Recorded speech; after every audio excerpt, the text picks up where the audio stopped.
The representatives of the French people formed into a national assembly and considering ignorance, forgetfulness, or contempt of the rights of man to be the only causes of public misfortunes and the corruption of governments, have resolved to set forth in a solemn declaration the natural, unalienable, and sacred rights of man, to the end that this declaration, constantly present to all members of the body politique, may remind them unceasingly of their rights and their duties. The duties? Oh, who saw that coming? So, Tom, that is the preamble to the Declaration of the Rights of Man and of the Citizen. I'm now rethinking everything I thought about the French Revolution because Margaret Thatcher in our first episode told us they forgot about the duties, but they didn't. I'm in shock. Only in the preamble, though. They didn't include the duties in the list of rights that follow that. Oh, that is the giveaway, isn't it? So, people who are wondering what we're talking about, that is the preamble to the Declaration of the Rights of Man and the Citizen, one of the landmark documents in all human history. It was approved by the National Assembly on the 26th of August, 1789.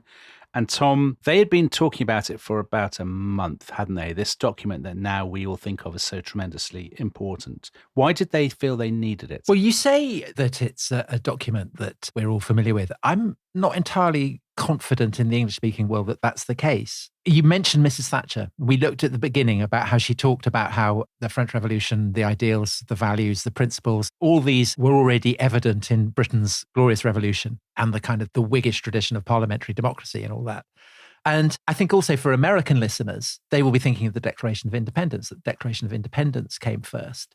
And I think for that reason that English speakers tend perhaps, and I certainly speak for myself, it doesn't tend to kind of dominate my imaginings in the way that I think it does, certainly for the French, but also for people across the world. Because I think until this point, Dominic, in the previous episode, you portrayed the fall of the Bastille as a story of bloodshed and kind of violence. Yeah. And you've shown your respect for this totemic Declaration of Human Rights by putting on a comedy French accent. Yeah. But I think the French Revolution is a story of ideals and principles and values. And that's not to say that there isn't incredible violence. There obviously is. I think that the violence and the idealism are intertwined. They're interfused. It's impossible to understand the one without the other. And so if you just emphasize the violence without saying, you know, there are a lot of abstract nouns that people take very, very seriously, then I think you're missing out on both why the French Revolution happens in the way that it does, and also, of course, very importantly, the enduring legacy right the way into the present day. I think that's fair enough, Tom, because the violence is driven by belief in the abstract nouns, right? It's not violence for its own sake. I mean, sometimes it may be, but people genuinely believe in the ideology they're preaching. And that ideology, I mean, it gives them a faith, I suppose, that what they're doing is right. Well, we will be exploring the degree to which it's a faith over the course of this episode. Yes. Because I think that for admirers of the French Revolution, and of course for the French state as well, it is the great manifesto. And it's completely seismic in its implications and its influence. And actually in France, its significance is explicitly acknowledged to this day in the preamble to the Constitution of the Fifth Republic, the current kind of republic. And if you think about all those world leaders who in the bicentenary of the French Revolution in 1989, who weren't Mrs. Thatcher, they were all praising the revolution for the values that they said it upheld, the kind of the liberal, secular, egalitarian values. And they were able to do that because, as you mentioned at the end of the previous episode, these values, although they are specifically French,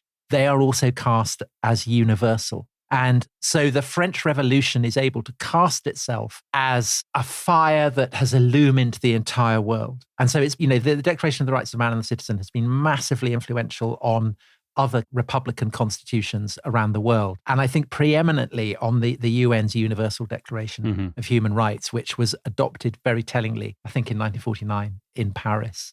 So you can see why enthusiasts for the Declaration of the Rights of Man and of the Citizen make very high claims for it indeed. So I'll just read you what Jonathan Israel in his book on the French Revolution, Revolutionary Ideas, says. And Jonathan Israel is the great enthusiast and proponent of the notion that the French Revolution kind of emerges from what he calls the radical Enlightenment, the Enlightenment of atheism, of radical hostility to monarchy and religion and so on. And he says, talking about the Declaration of the Rights of Man, for the first time in history, equality, individual liberty, the right to equal protection by the state, and freedom of thought and expression were enshrined as basic principles declared inherent in all just and rational societies. The bedrock of democratic modernity was in place.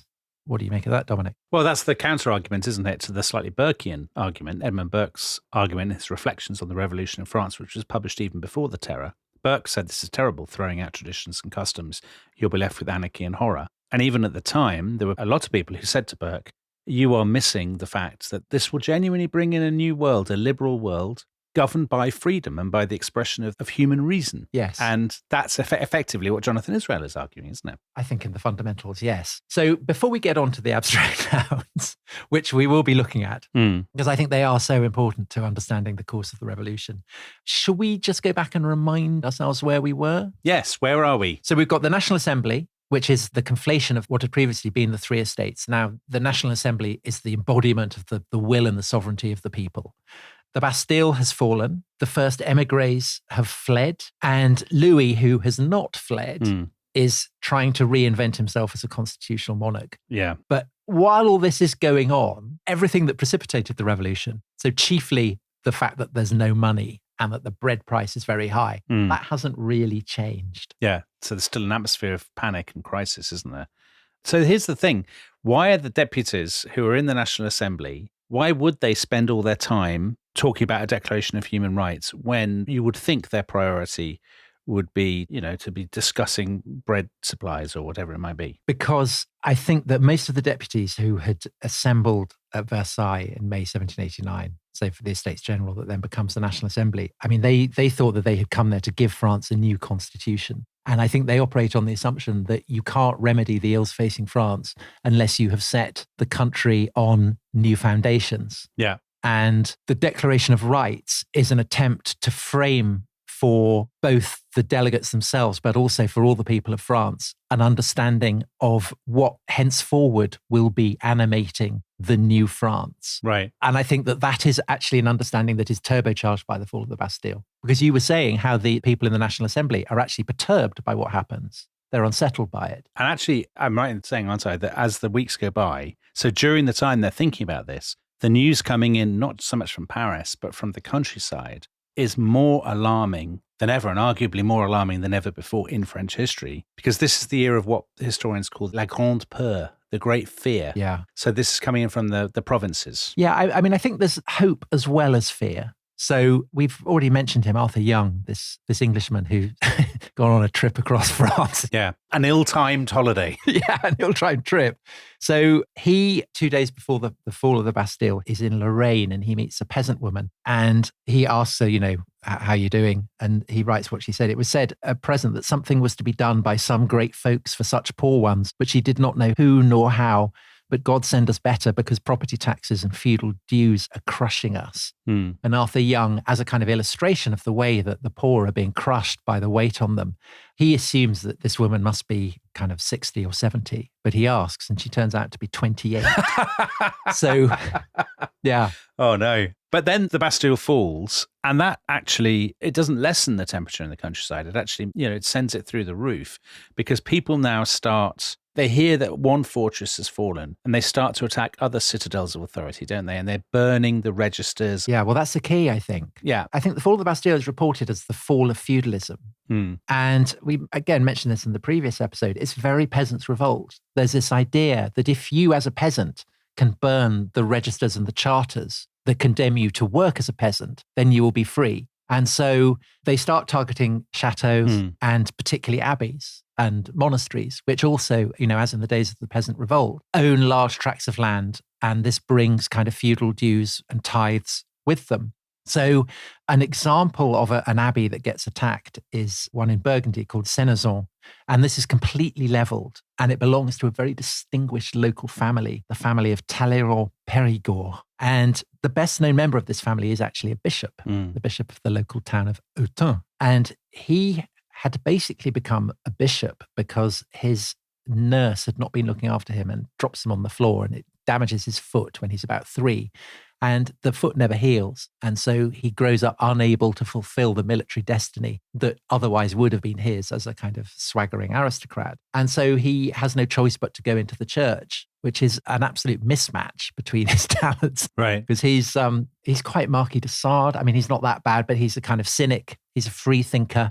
He's definitely inclined to libertinism, I think it's fair to say. Yeah. But he is unbelievably able, kind of cunning operator, kind of almost the embodiment of the Machiavel, isn't he? Yeah, Talleyrand. Yeah, I mean, he's the great survivor of the revolution. The great survivor. So he gets elected as a member of the First Estate, so that's the church, to go to Versailles. And when he's there, rather than kind of bat for the church, he teams up with Mirabeau, who's the great spokesman for the Third Estate, and they are sat together, kind of working out drafts for the Declaration of the Rights of Man as news from the provinces is coming in. And the news is very, very alarming if you have any commitment to the integrity of the nation. Yeah. The whole country seems basically to be disintegrating. And we talked about the importance of rumor and the anxiety of conspiracy in the context of the Bastille. This is exactly what's happening in the countryside as well.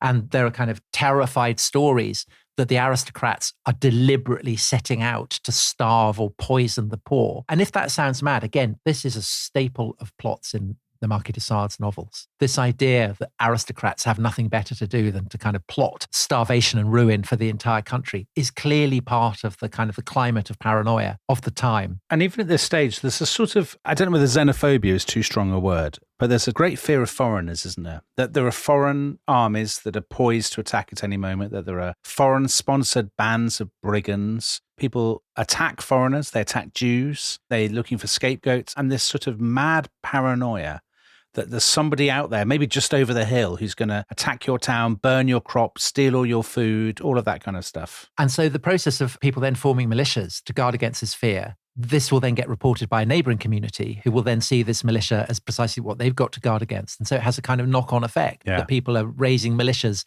against the phantoms of militias. And so it goes on. And this is absolutely not what people want. You know, people are not demanding a kind of the disintegration of the country. Actually, they want greater control. They want people who can sort this out and give them bread and give them security. And back in Versailles, the delegates are themselves stressed that they're unable to provide this. And they get caught up in the mood of panic themselves. And so the more radical among the deputies think, you know, we need to do something dramatic here that will reassure people that we're on their side. So one of them calls it a kind of magic. And this kind of magic happens on the evening of the 4th of August. 1789. And it's a time when the National Assembly is actually very thinly attended. It's the evening, and a guy stands up who you mentioned, Dominic, in the previous episode, the Vicomte de Neuilly. Yeah. The guy who comes in and reports the fall of the Bastille to the king. And he's a man who has a foot in both the kind of the royal and the revolutionary camps. So his mother is Madame Etiquette, who is, you know, the guide to Marie Antoinette, who is always kind of scolding her for breaking the etiquette and so on. Oh, right. Okay. The embodiment of the rules and regulations of the court. Yeah, exactly. But he has served alongside Lafayette, who is his brother-in-law, in the American Revolution. And when Cornwallis surrendered at Yorktown, he had been the official representative of France. I hate him already, Tom. Right. So he's interestingly positioned. And so he stands up and he says that the Kingdom of France is floating between the complete destruction of society and a government which would be admired and followed throughout Europe. So in other words, we have to do something radical or it will be complete anarchy. And so the radical step he proposes is that all feudal obligations should be abolished, which of course essentially means that from that point on, people will not need to go around ransacking chateaus and abbeys. Yeah. And the other thing, which he proposes in a very kind of offhand manner, is that everyone in the kingdom should pay taxes. And this is precisely the issue that had been inspiring people in the previous year to refuse to accept the king's kind of fiscal solution. This is the maddest thing, isn't it? This is the maddest aspect of this whole story. One delegate I see describes it as a moment of patriotic drunkenness. People throwing their distinctions on the bonfire and saying, yeah, let's all pay tax. And the madness is this whole situation would not have come about if they had just agreed to pay tax as the king wanted a year or two earlier. The extent to which they have swung and they're now seized with this almost hysterical, almost paranoid passion. I mean, it really is one of the great political turnarounds. Yeah, so Sharma calls it a cult of self-dispossession. And I mean, I think it is something that would be very recognizable today. It's people checking their privilege. Yeah. Standing up and saying, I have too much privilege. I must get rid of it all. But there's also, I mean, there's kind of tit for tat quality between the representatives of the church and the aristocracy. So a bishop proposes the abolition of all hunting rights. Right. So essentially from this point on, anyone can just go and shoot anything that they want. And so a duke then stands up and says, yeah, fine, but we'll get rid of church tithes. Right. And by the end of it, I think it's not just feudalism that's been jettisoned, but the very notion of privilege itself. And so William Doyle in the Oxford History of the French Revolution, he says it proved to be the most sweeping and radical legislative session of the whole French Revolution.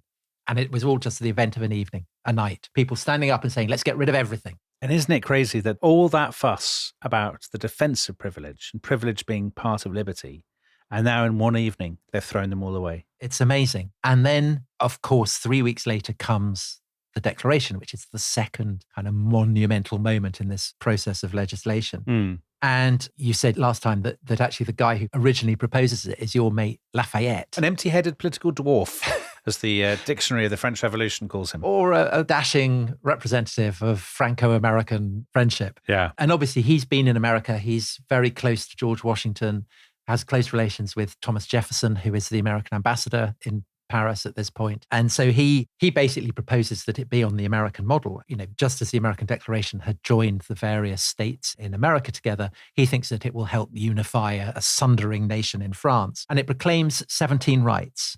And the first of these, men are born and remain free and equal in rights. Social distinctions may be based only on considerations of the common good. So that is égalité. Yeah. That's the expression of all the feudal privileges that have been jettisoned.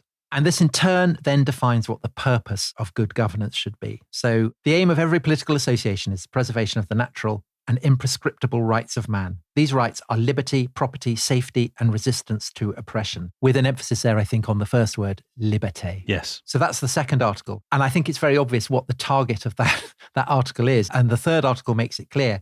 The principle of any sovereignty lies primarily in the nation. No corporate body, no individual may exercise any authority that does not expressly emanate from it. So the corporate body is clearly the church, and the individual is clearly the king, although neither are actually mentioned. And no supernatural authority there either, so no God, right? But interestingly, the nation, so a new abstract noun, no one questions what the nation might be or says, well, actually, that's quite hard to define. Who belongs to the nation? What does the nation even mean? The nation is a community joined in the bonds of fraternity. Yeah. So we have égalité, liberté, fraternity. They've all been kind of name checked. So that's the kind of the more abstract end of the list. But what you then have is a whole list of articles that are clearly very, very prescriptively trying to knock away the various props of the Ancien Régime. So Article 9, every man is presumed innocent until he's been declared guilty. That's targeting the lettre de cachet, the way in which the king could just have people arrested and put in prison. Article 10, no one may be disturbed on account of his opinions, even religious ones, as long as the manifestation of such opinions does not interfere with the established law and order. So that's targeting the privileged position held by the Catholic Church. And, you know, this is in law. So ever since 1715, when the Huguenots, the Protestants, had been named illegal, Catholicism had been the only legally permissible faith. Yeah. And so it's unsurprising that actually even the clerics who have cheerfully jettisoned their privileges are very, very upset about this. And it's their opposition that delays the final agreement on this document for about a week. Oh, okay. And then Article 11, the free communication of ideas and of opinions is one of the most precious rights of man. So no more censorship, whether that's coming from the king or from the church. So, Tom, the question is, I mean, some of these things, as an Anglo-Saxon, you could say, you know, we have quite a lot of this in Britain or in the new United States of America. So to what extent do you think this is genuinely, I mean, I can see how if you're a Frenchman, you think this is groundbreaking and a transformative moment in world history. But of course, to go back to the Margaret Thatcher argument, could you say, well, a lot of this exists already. What's so special and what's so groundbreaking about all this? I think it is an absolutely decisive moment in world history. And it's decisive because it is an overt rupture with so much that had gone before. And it's a rupture that's happening in the preeminent, you know, intellectual capital of Europe.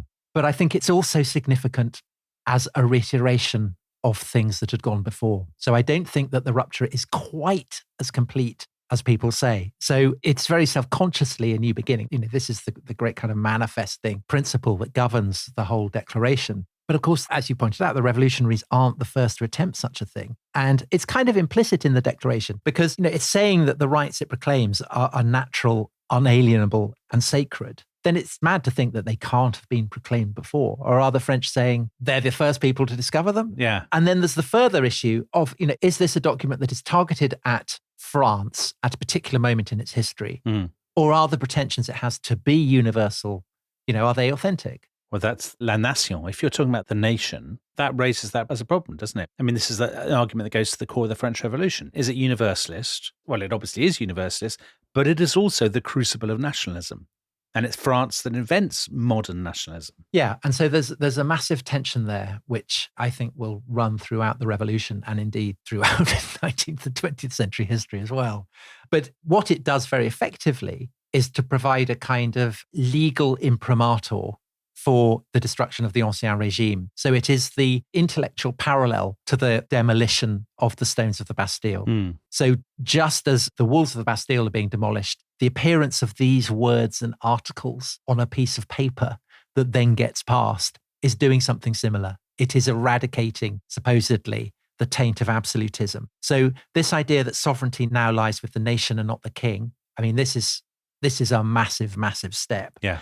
And the implications for what had previously been the two estates, the nobility and the church, are obviously also seismic. So the logical implication is that the nobility should no longer exist. If they have no privileges, then what's the point of them? Yeah. And, basically within less than a year, so on the 19th of June, 1790, all hereditary titles are abolished.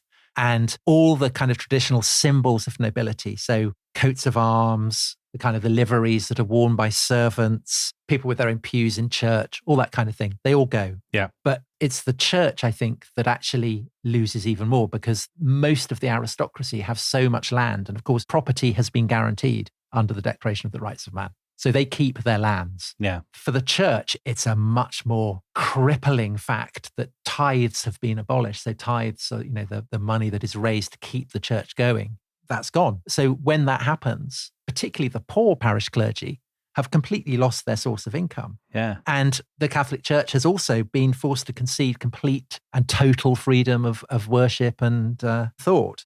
And I think that in a way, in the context of France, this is the most revolutionary development of all, because the church in France is an even older institution than the monarchy. Its privileges have been writ very, very large over the course of French history, going back, to the very founding of the monarchy.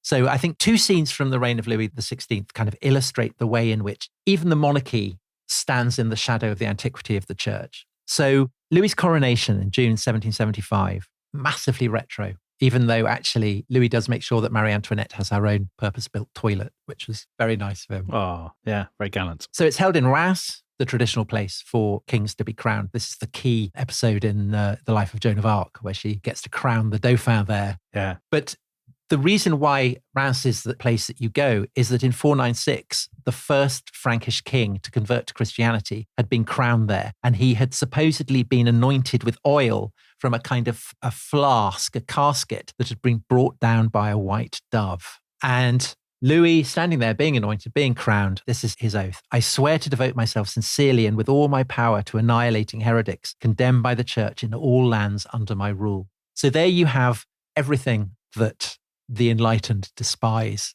about the French church, kind of doves coming down with oil, and sectarian hostility to Protestants. An oath that Louis would undoubtedly have taken enormously seriously. And as we'll see, the fact that he is now contravening that oath and what he sees as his loyalty to the church more generally, that is going to have a massive psychological impact on him. It will. And then Dominic, bookending that, at the beginning of his reign, the episode that you described in the previous episode where he comes to Paris after the fall of the Bastille. And, he goes to the Hotel de Ville and he is given the cockade. Oh, yeah, by Lafayette. Yeah. By Lafayette. And this will form the colours of the tricolour. So white for the colour of the monarchy and blue and red for the city of Paris. And why red and blue? These are the colours of the two saints, two of the patron saints of Paris. So the blue is for Saint Martin of Tours, a man of very humble stock who in the 4th century had risen to become the Bishop of Tours. And he is famous, of course, for giving half his cloak to a beggar who had no clothes, who you might describe as a sans-culotte. No. A man too poor to buy his own clothes. Yeah. And Saint-Martin gives him the cloak to cover him. And the red is for Saint-Denis. And Saint-Denis had supposedly been beheaded in the 3rd century on a great hill overlooking Paris that had then been given the name of Montmartre, the mountain of the martyr. And from Montmartre, Saint-Denis was supposed to have carried his head, preaching a sermon as he went. He then reaches a spot to the north of Paris where he finally dies, and a great basilica dedicated to Saint-Denis is raised over it. And this is the French Westminster Abbey. This is where all the kings and queens of France are buried. And it kind of beautifully exemplifies the historical ironies and tensions of the fact that this cockade that Louis is wearing in his hat, it's a symbol of a new order. It's the union of, of a patriot king, a constitutional king with his people. But it also, without most people even thinking about it, has these echoes of a fabulously ancient past. And it focuses, I think, the big question, is it possible actually to have a new beginning that doesn't bear these trace elements of the past? Right. Can you have year zero? Or are you inevitably, in doing that, going to bear the kind of the marks of the contamination of the past, reaching back, not just decades, but centuries and even millennia? And you can ask the same question about the Declaration of the Rights of Man and the Citizen. Is it a repudiation of the Catholic heritage, the Christian heritage? Or, Dominic, is it something more complex? Ooh. Is it a reworking of it? So when people ask, is it a bit more complex? They never say no, it's actually much simpler.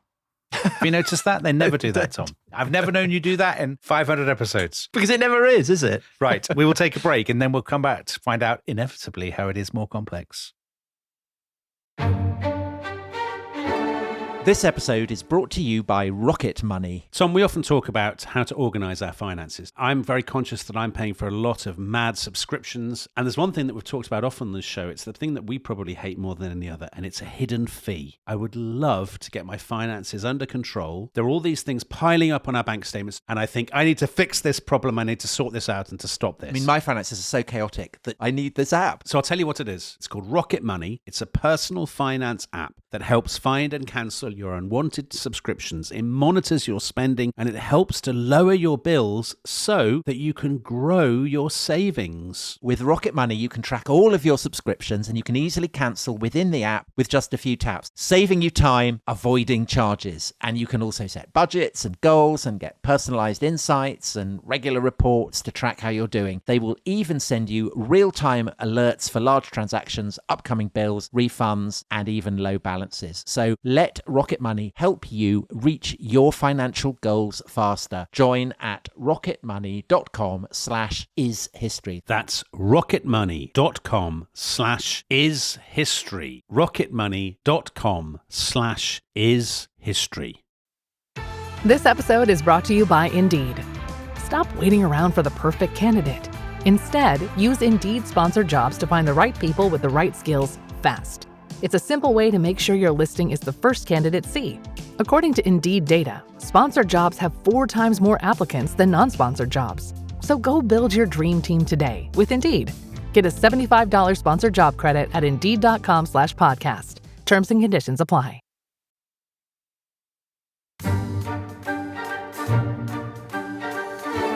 Inspired by the American Declaration of Independence in 1776 and the spirit of the Enlightenment, the Declaration of the Rights of Man and of the Citizen of 1789 marked the beginning of a new political era.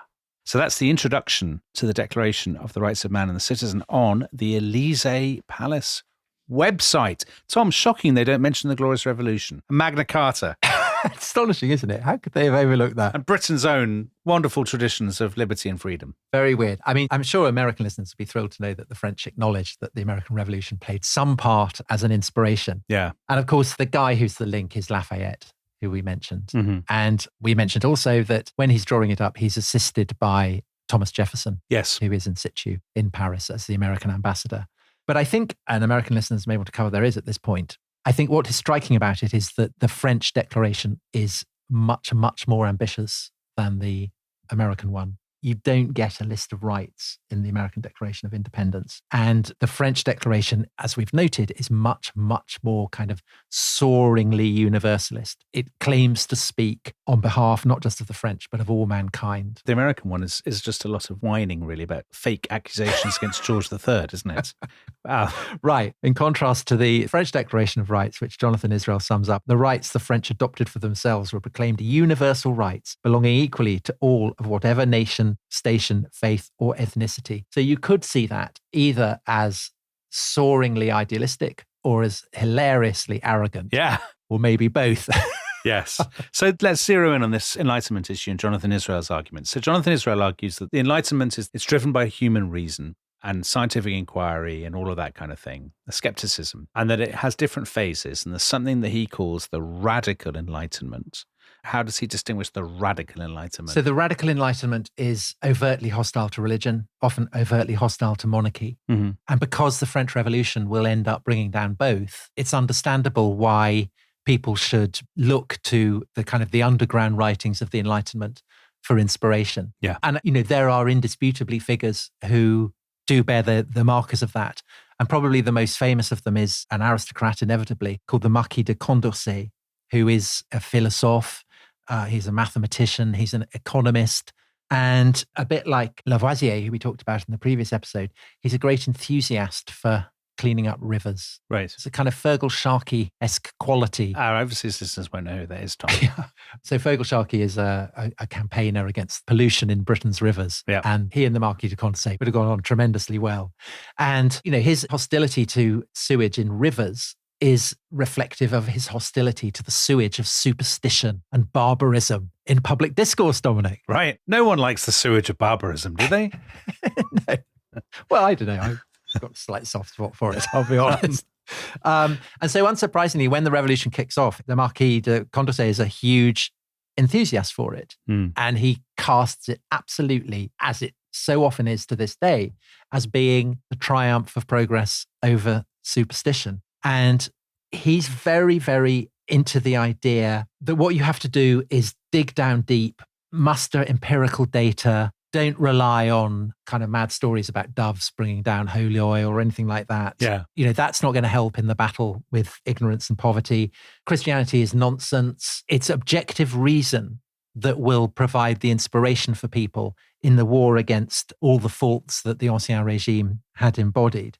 And he sees the duty of the revolution to scour France and indeed more broadly the world free of the taint of specifically Christianity, which he detests. So he says the Christian millennium is an impressive demonstration of what energetic reactionaries can do to spread superstition, demote the intellect, prolong stagnation, secure tyranny, degrade man as a reasonable being, and thus hold back the march of mind for centuries. Okay. And in saying that, he is echoing the kind of underground Enlightenment philosophers, but he is also echoing the most famous of all the French philosophers of the 18th century, who we've already mentioned, who's Voltaire. Oh, yeah. The great wit who had cast the Bastille as this terrible dungeon. He'd written up about the man in the iron mask and is very, very, he's probably the most famous writer in 18th century Europe. He's dead by the time the revolution breaks out, but is a massive, massive influence on the way that Europe and France particularly has come to see the past. And Voltaire's great clarion cry is "Écrasez l'infâme," destroy the infamous thing, the thing of infamy, by which he doesn't just mean the Catholic Church, although the Catholic Church is the particular object of his hatred. He basically means Christianity. And so he was explicit about this. Every sensible man, every honorable man must hold the Christian sect in horror. And he is a brilliant, brilliant writer, but he's also a brilliant activist. And again, he fixes on examples of tyranny and oppression that he knows will resonate with the French people. So his story about the man in the iron mask is one of those, but there's an even more vivid example because it happens, in his own lifetime. So he's picking up on a live injustice.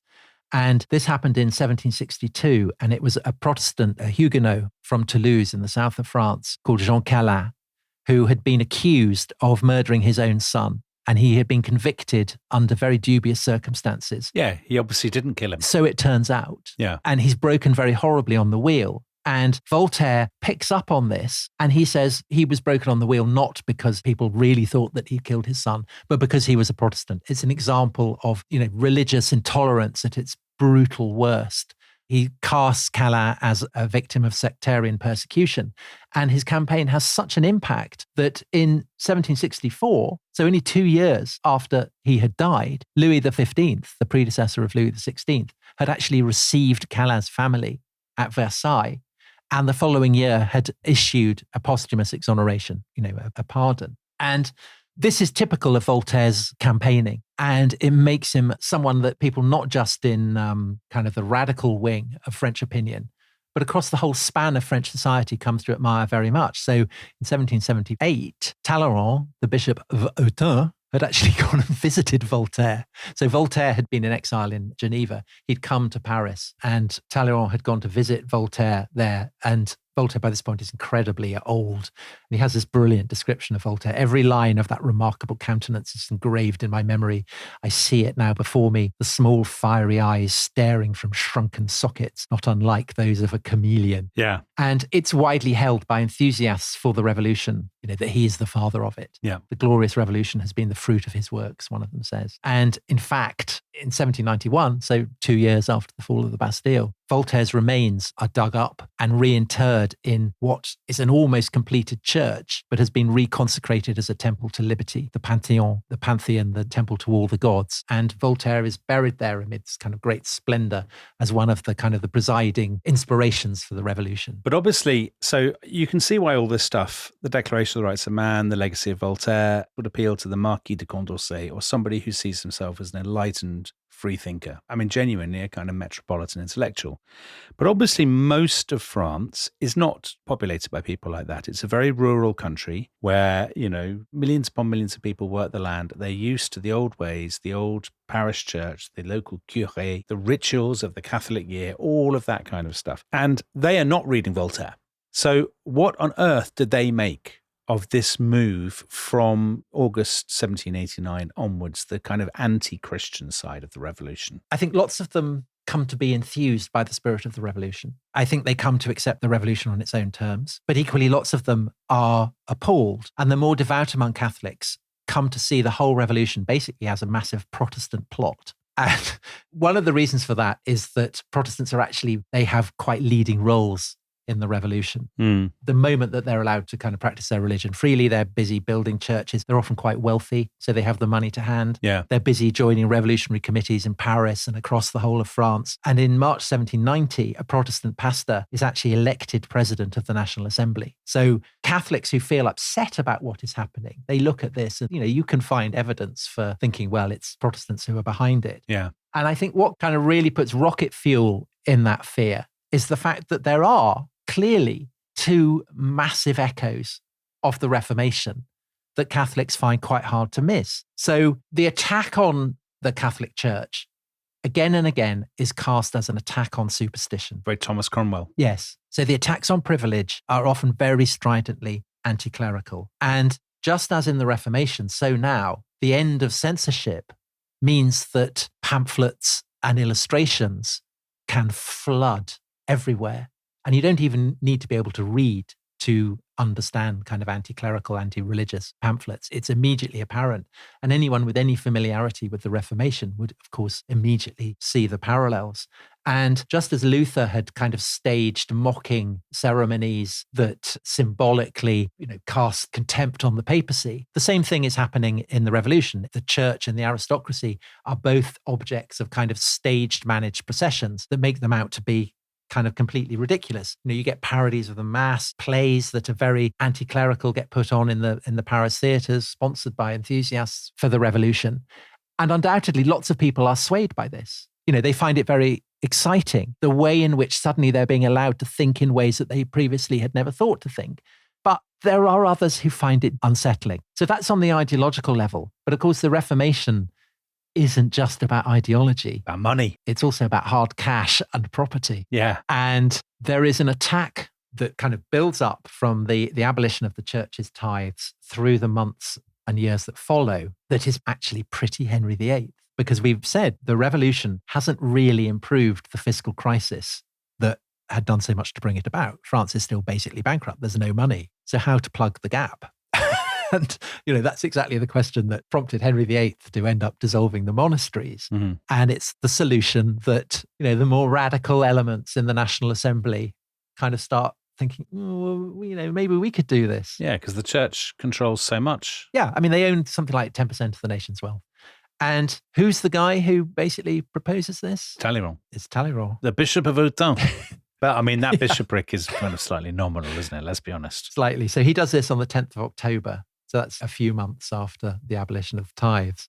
And I think actually, to be fair to Talleyrand, it's not just a kind of cynical proposal, because he's saying, we can take all this land and lots of the money can go towards helping the nation's finances, but we could also basically nationalize the church, and we could use the money from all these properties to give all the people in the church a kind of flat fee, a flat income. Yeah. And this isn't Joseph II, the Habsburg emperor, the brother of Marie Antoinette, had come up with a very similar kind of wheeze, and that basically had gone through.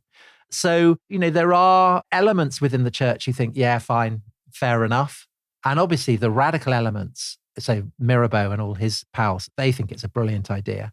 And they take it to the National Assembly. The vast majority of people in the National Assembly aren't clergy, so they think it's brilliant as well. And the proposal is voted through. But it has to be said that for obvious reasons, most of the clergy really, really hate it, because the implication is that they will now be kind of moral functionaries, state employees. And this isn't the sense they have of their own vocation at all. And isn't this interesting that when we were talking about the Estates General, which becomes the National Assembly, we were saying that, some of the big drivers of reform are the parish priests, who are the poorest people there, who are the closest to ordinary Frenchmen, who are often seized with a real idealism. Because they're the first to join the Estates General, aren't they? It's a few poor parish priests. Yeah, they're to go and join the Third Estate and become the National Assembly. But within months, a wedge is being driven between the revolution and probably the majority of ordinary priests. Even those who end up signing up to it are very, very conflicted about it. I think the poorest priests are the ones likeliest to side with this, because they stand to benefit. But obviously, any priest with a relatively higher income is going to have to take a pay cut. And the people who are really in the crosshairs are the monks and the nuns, just as they were in Henry VIII's Reformation. Because first they've been deprived of their income, and now they're deprived of their lands. And the corollary of this is exactly as in Henry VIII's time. So on the 13th of February, all monasteries and convents, except those who are devoted to charitable work, are officially dissolved, and it's forbidden people to start taking monastic vows. And how much is there in France the same prejudice, the same preconception that, monks and nuns are incredibly fat and corrupt and sexually depraved? That classic kind of Protestant image. I think much greater, because I don't think that was the case in Reformation England, but it's definitely the case in 18th century France, that monks and nuns have been absolute staples of these kind of pornographic tracts that we've been talking about quite a lot, not because we're prurient, but because they condition how people see the establishment in quite a fundamental way. And there is a feeling among enthusiasts for the Enlightenment that, they are useless. They contribute nothing to society. Yeah. They need to be turned into useful citizens. And so March and April 1790, you get all these kind of bands of patriots with their cockades and their revolutionary sashes turning up and going full Thomas Cromwell, kind of chucking the monks and the nuns out. Yeah. So you can see why by the summer of 1790, I think that there is a kind of increasing sense of alienation in the church from the revolution. This is not what the Abbé de Sieyes thought that he was encouraging when he first proposed dissolving the three estates into a single national assembly. Yeah. And in Talleyrand's own see of Autun, you start getting letters from, his flock, kind of saying he's an absolute traitor, he's a Judas. What is he up to? But it's not just in Autun, it's across the whole of France. You get priests who, they don't want to dissolve their sense of themselves as belonging to God's church and to just become the equivalent of kind of magistrates or officers in the army. Yeah, civil servants. The whole point of being a priest is that their primary loyalty is not to the patrie, not to the nation. Yeah. It is to God. Well, there you have that tension, the universalism and the nationalism, yet again. But talking of universalism, Catholicos means universal, and the head of the universal church is the Pope. So that is the head of the church, not the National Assembly. And the Pope is saying, basically, I'm not going to put up with this kind of revolutionary stuff. So in secret, the Pope in Rome, Pius VI, he starts to condemn the Declaration of the Rights of Man. and all the policies that are being pursued in France on kind of relations to the church. And this obviously sets up a kind of massive tension within the church and by extension within the vast mass of the French people, not least because the National Assembly, rather than, trying to arrive at an accommodation with the papacy and with the church, just doubles down. They're not in a mood to negotiate with superstition and absolutism. They're not going to allow privilege to flourish. And so they feel we need to find a supply of committed citizen priests. The church as it stands is not doing that. So we need to push things forward. And their solution in July 1790 is to draw up what they call the civil constitution of the clergy. And by the tenets of this, priests and bishops are to be elected. And of course, the electorate by this point would include Protestants, it would include Jews, it would include self-professed atheists. And once they have been elected, everyone who is going to take up his position as a kind of state priest, citizen priest, will be obliged to swear an oath of loyalty to the nation and to its laws. And I think that to most people in the National Assembly, this doesn't seem a big deal at all. It's a process of legislative tidying up. But to lots of priests, it's a source of complete agony because they have now been put in the position that lots of them had been struggling to avoid, where they have to choose between swearing this oath, the oath to the revolution, or staying true to the authority of the Pope, of the Church, of God. It's massive moments, isn't it? It's a really, really invidious choice. And just as the Declaration of the Rights of Man tends not to have perhaps the resonance in English-speaking countries that it certainly does in France, so likewise, the civil constitution of the clergy. I think if you said, what's the key moment in the French Revolution, I certainly wouldn't have said this. But it's amazing when you read histories of the revolution, English histories of the revolution. Again and again, historians point to this as being the key moment that fractures the revolution, fractures any sense of kind of national harmony. So this is Simon Schama. The civil constitution was not simply another piece of institutional legislation. It was the beginning of a holy war. William Doyle in the Oxford History of the French Revolution. The French Revolution had many turning points, but the oath of the clergy was unquestionably one of them, if not the greatest. And Peter McPhee, in his brilliant Liberty or Death book on the French Revolution, the oath fractured both the church and the revolution. I remember doing this at A-level, Tom, and the civil constitution of the clergy I regarded as incredibly boring and dry, and everybody kind of skipped it because we couldn't wait to get onto the terror. But I think you're quite right to emphasize it because this does feel like the moment when what has been kind of one process carrying a lot of people along with it, when it really divides. I mean, that tension has always been there, and that sense of an incipient kind of division between us and them, between the people who are on the side of the patrie or the nation and those people who are traitors or conspirators. But this is the moment that drives a lot of people who might otherwise have gone along with the revolution against it because they are being asked to rip up everything they held, not just dear, but everything they held sacred. And a lot of people just will not do that. There are the faintest echoes of the Brexit referendum for us in Britain. Right. Because effectively, it comes to serve as a referendum because priests obviously pay attention to what their flock think. Mm-hmm. And the division is quite kind of Brexit-like. So 54% of priests end up taking the oath, which means that 46 don't. Yeah. And there are very clear geographical divisions. So in Paris, the oath taking is very high in the regions around Paris. In Provence, it's very high. But in the countryside, and particularly in the West, essentially you have what has now emerged as a counter-revolutionary bloc. And you have people who are defining themselves as citizens, and you have people who are defining themselves as Christians, as communities of souls. Yeah. And both sides come to increasingly cast the other side in the darkest possible light. So enthusiasts for revolution see their opponents as people who are clinging on to superstition and privilege and all kinds of things like that. Whereas enthusiasts for priests who've taken the oath see the revolutionaries as, bloodthirsty fanatics who are destroying everything that has made their life precious. And it's the moment where you get counter-revolution as kind of the opposite to revolution. And it poses the question of, could it have been different?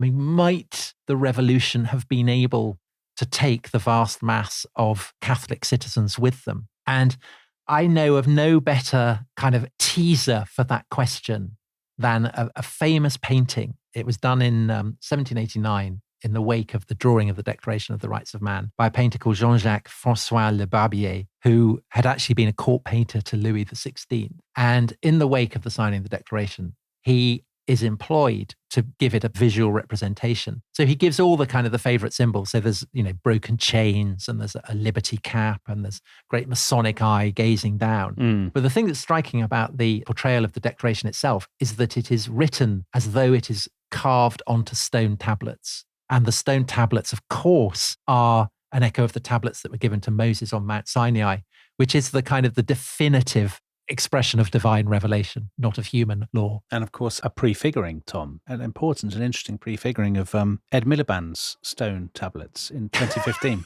Yeah, so the echoes of the French Revolution reverberate everywhere.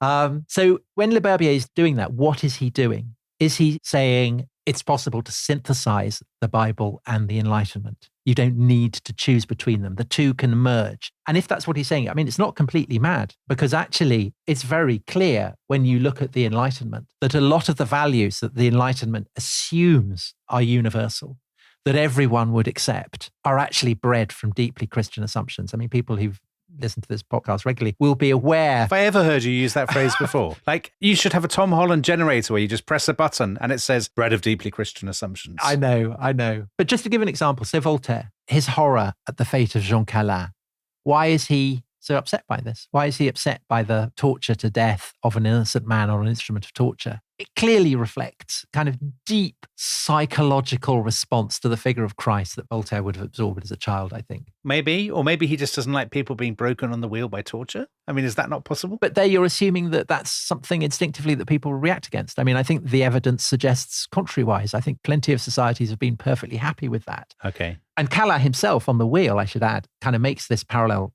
explicit. I die innocent, I do not pity myself. Jesus Christ, who was innocent, died for me by even more cruel torments. Mm-hmm. And I think what kind of brings this home is the fact that Calin is exonerated by the French king, the anointed king, Louis XV. And he's exonerated not because Louis XV has become an Enlightenment philosophe, and not because the vast mass of people in France who feel sympathy for Calin have become Enlightenment philosophes and in sympathy with Voltaire's skepticism, but because they see Voltaire's campaign as being entirely concordant with Christian principles. So just to quote David Bien, who wrote a brilliant book on the Calin affair, the view that the impact of the Enlightenment polarized French thought, creating two large, mutually suspicious groups, one clerical and the other anti-clerical, is to read back the developments of the revolution, where it definitely does happen, into a period when they simply were not present.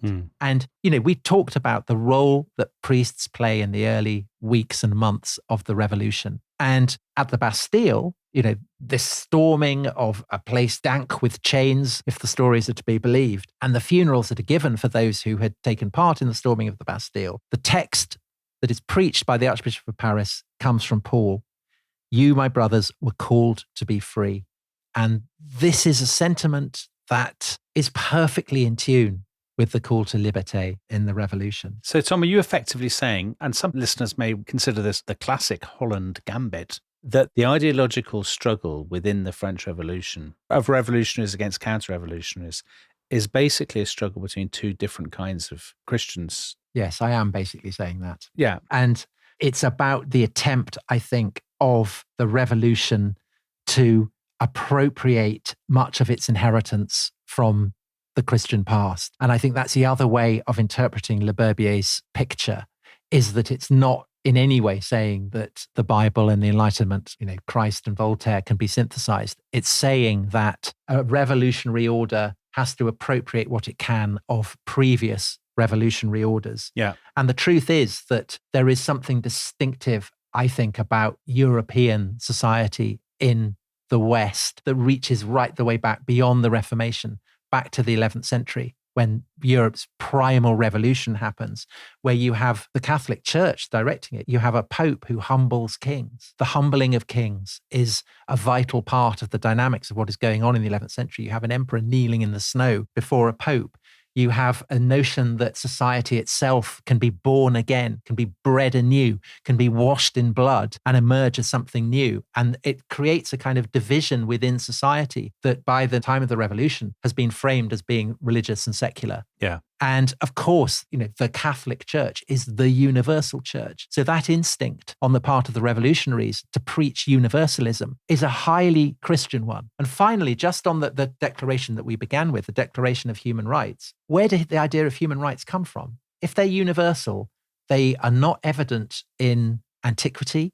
They are not evident in parts of the world beyond Latin Christendom.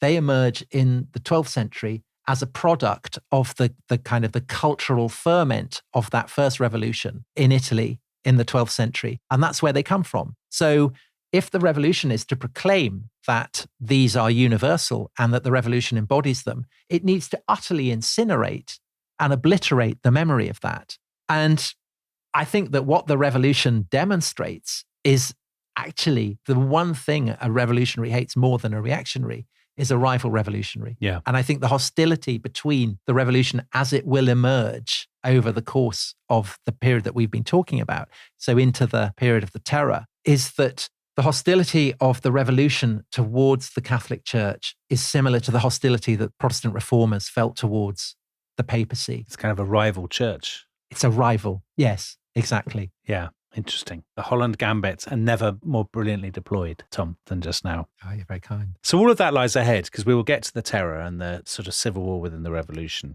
But obviously, right from the start, to go back to the Declaration of Human Rights, that was what, August 1789? And right from that point, Louis and Marie Antoinette and the people who have not fled, who are still around them, they don't like this kind of stuff at all, do they? Of course not, because it has implications for the monarchy as well as the church. So Louis published a response to the declaration in September, and he said, yeah, I love the spirit of it. Great. And then he went through all the specifics and said, don't agree with that. Yeah, so like the Serbian reply to the Austrian ultimatum. Yes, very good.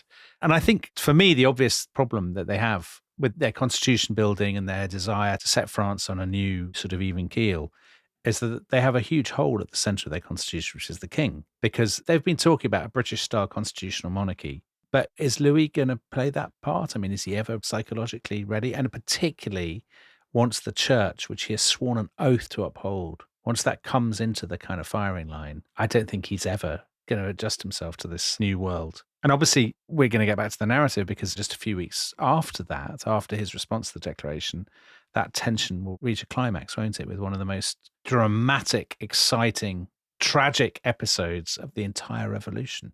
And that's what we're doing tomorrow, Tom. It is. It's the Women's March on Versailles. Oh, very exciting. I can't wait. So we'll be looking at that and the way in which the revolution has to work out what it's going to do about the monarchy. So we will be back with that tomorrow. À demain. Au revoir.